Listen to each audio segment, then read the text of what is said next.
While progress in reducing inflation has been broad-based, recent readings remain somewhat above our 2% objective.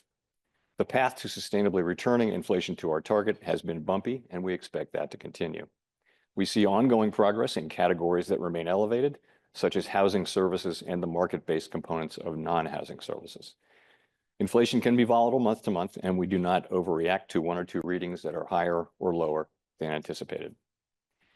Data released last week show that total PCE prices rose 2.5% over the 12 months ending in January, and that core PCE rose 2.6%. We pay close attention to a broad range of measures of inflation expectations, and some near-term measures have recently moved up.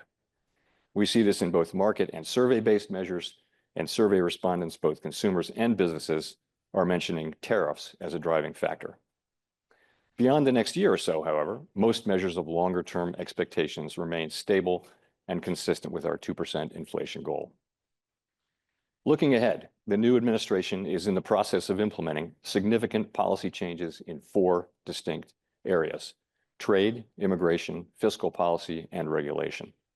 It is the net effect of these policy changes that will matter for the economy and for the path of monetary policy. While there have been recent developments in some of these areas, especially trade policy, uncertainty around the changes and their likely effects remains high. As we parse the incoming information, we are focused on separating the signal from the noise as the outlook evolves. We do not need to be in a hurry, and we are well positioned to wait for greater clarity. Policy is not on a preset course. If the economy remains strong but inflation does not continue to move sustainably toward 2%, we can maintain policy restraint for longer.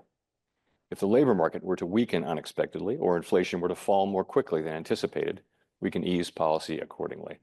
Our current policy stance is well positioned to deal with the risks and uncertainties that we face in pursuing both sides of our mandate.